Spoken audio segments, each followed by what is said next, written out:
Hai, bertemu kembali dalam channel Cikgu Ong. Untuk hari ini kita akan buat ulang kaji bab 9 bab bumi bagi sains tingkatan 1. Dan video ini akan membincangkan soalan diikuti dengan nota dengan penerangan guru dan juga jawapan kepada soalan tersebut. Dan hanya 6 soalan sahaja yang dibincangkan, iaitu yang merangkumi lapisan bumi, stratifikasi atmosfera dan jenis batuan. Pastikan anda bersama saya sampai penghujung video ini. Dan tanpa membuang masa, jom kita lihat soalan 1. Yang ini bumi kita. Soalan 1. Rajah menunjukkan lapisan-lapisan di dalam bumi. Labelkan setiap lapisan itu dengan nama yang betul. Okay, kita lihat rajah yang diberikan. So, rajah meminta anda memberikan jawapan bagi A, B, C dan juga D. Okey, dari rajah ini, macam bumi kita ada 4 lapisan. Tapi sebenarnya, bumi kita hanya terdiri daripada 3 lapisan utama berdasarkan sifat fizikanya. Okey, lapisan yang paling luar.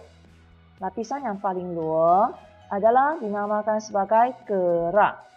Kerak. So, yang kedua adalah mantel.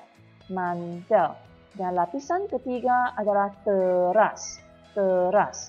Cuma teras tu dibahagi kepada teras luar dan teras dalam. Jom kita lihat jawapannya. Okay, A, kerak. Tepi ada litosfera. Ya. Lapisan bumi ini juga ada terdiri daripada komponen tertentu. Bagi kerak adalah komponen litosfera. Seterusnya B adalah mantel.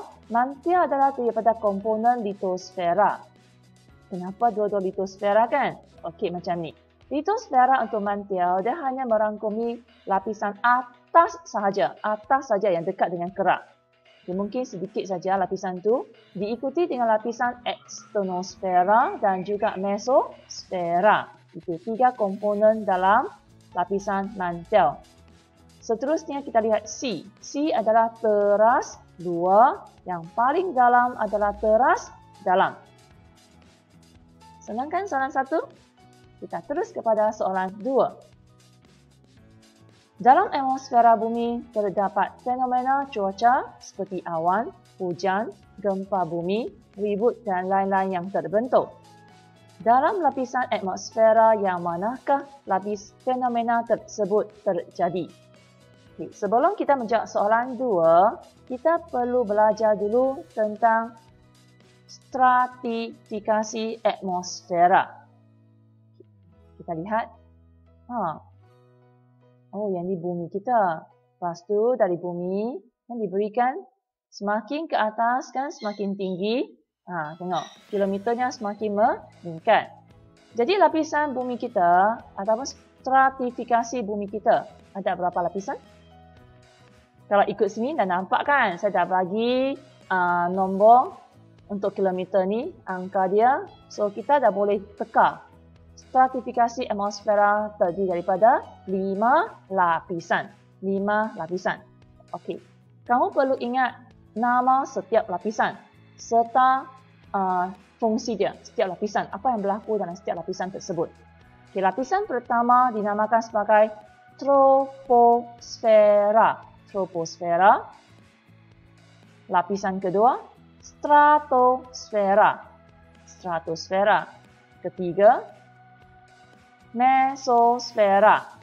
Okey, kita lihat troposfera yang dekat dengan kita, paling dekat. Okey, 0 hingga 13 km. Stratosfera 13 hingga 50 km. Mesosfera 50 hingga 80 km. Yang seterusnya, termosfera 80 hingga 480 km. Wah, semakin tinggi. Dan yang paling jauh ke atas adalah eksosfera, iaitu 480 km ke atas. Bayangkan betapa tingginya. Okay, sampai ke atas tu. Dan semakin ke atas, tekanan udara dan suhunya semakin rendah. Dan cara nak ingat, sebenarnya you kena ingat macam ni. Saya ingat macam ni ajalah, ikut ambil nama depan dia. Tropo, strato, meso, termo, exosfera. Boleh? Lagi sekali. Tropostrato, mesotermo, exosfera. Sekarang kita lihat setiap lapisan. Apa yang ada dalam setiap lapisan tu? Dan lapisan paling dekat dengan kita iaitu troposfera. Di sinilah tempat benda hidup bernafas. Benda hidup, manusia, haiwan, tumbuh-tumbuhan yang kita nampak dengan mata kita tu semua. Angin bertiup, juga awan, hujan dan salji terbentuk. Semua ini berlaku dalam lapisan troposfera. Seterusnya lapisan stratosfera. Nampak dari gambar? Di situlah lapisan yang sesuai untuk penerbangan kapal terbang. Bila kita naik kapal terbang, kita rasa tinggi kan? Yang itu cuma lapisan kedua, iaitu stratosfera. Dan di situ juga terdapat lapisan ozon yang berfungsi untuk menyerap sinaran ultra-ungu matahari. Okay, next kita lihat lapisan seterusnya. Mesosfera. Apa yang berlaku di lapisan ini? Ya, pembakaran dan penghancuran meteorit berlaku di lapisan mesosfera. Okay, lapisan seterusnya termosfera. Lapisan termosfera juga dinamakan sebagai ionosfera. Di lapisan ini juga mempunyai ion-ion yang dapat memantulkan gelombang-gelombang radio. Dan di sini berlaku satu fenomena iaitu aurora. Okay. Apa itu aurora? Aurora adalah jalur cahaya yang berwarna-warni hasil daripada tindakan zarah-zarah bercas dengan medan magnet bumi dan gas-gas atmosfera. So, ingatlah. Aurora berlaku lapisan keempat, iaitu termosfera. Dan akhir sekali, lapisan yang paling tinggi daripada kita, iaitu exosfera. Dalam lapisan exosfera terdapat gas-gas ringan seperti helium dan hidrogen. Dan di situ pentingnya adanya satelit komunikasi yang mengorbit bumi. Dan dengan adanya satelit komunikasi ini, membolehkan panggilan telefon dan siaran televisyen dapat diterima. Bayangkan kalau tak ada satelit, tak ada handphone, tak ada TV. Okay. Dan semakin ke atas exosfera ini, udara bertambah nipis. Okay, siap? 5 lapisan. So, rasanya sekarang kita balik kepada soalan 2 tadi. Lapisan atmosfera mana? Saya rasa anda dah dapat jawapannya, iaitu jawapannya troposfera. Boleh? Ingatlah, 5 lapisan dalam stratifikasi atmosfera. Okey, teruskan soalan 3. Soalan 3, rajah menunjukkan lapisan atmosfera. Okey, sekarang dia bagi rajah. Seperti ini. Dan dia tanya lapisan manakah yang mempunyai aurora. Ingat kembali slide sebelum ini. Aurora di dalam lapisan yang berapa? Dapat keempat. Okay. So lapisannya adalah S. Mula dengan dalam kan. P itu tropo, strato, meso dan termo. So, aurora terbentuk di lapisan termosfera. Soalan 3 ada 2 bahagian. Satu lagi bahagian B, iaitu nyatakan 2 benda hidup yang boleh didapati di ruang P. Rajah yang sama, ruang P. So, kita sedia maklum, P adalah lapisan apa? Troposfera. Kan lapisan yang hari-hari kita hidup di sini, kan lapisan troposfera. So dia soalan nak 2 benda hidup, sangat simple. Anda bagi je mana-mana benda hidup. Okey, saya bagi contoh jawapan. Lembu, burung, apa saja, serangga. Okey, benda hidup. Sambung soalan 4. Okey, kita lihat soalan 4. Apakah faktor pembentukan batuan metamorfik? Sebelum kita menjawab soalan ini, jom kita lihat jenis-jenis batuan dan pembentukan batuan terlebih dahulu. Okey, ada berapa jenis batuan sebenarnya? Yang pertama, igneous. Contohnya, granit. Yang kedua, batuan sediment. Contoh, batu kapur, batu pasir. Ketiga, batuan metamorfik. Contoh, marmer.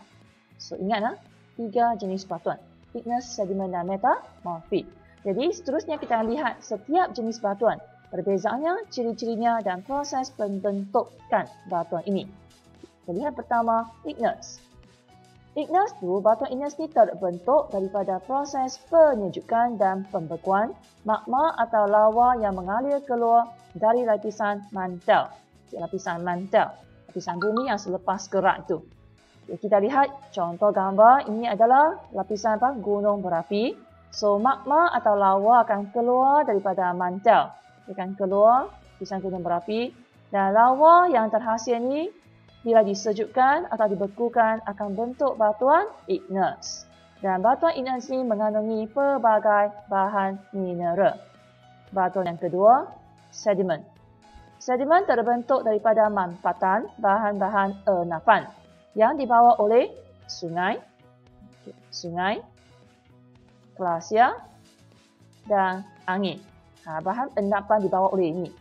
Lepas tu dimampatkan. Dan biasanya batuan sediment ni terdiri daripada lapisan yang banyak dan dia berongga serta mengandungi fosil. Batuan jenis ketiga, metamorfik. Metamorfik ini terbentuk apabila batuan igneous atau batuan sediment terdedah kepada tekanan dan suhu yang sangat tinggi. Dan biasanya dia lebih keras daripada batuan asap.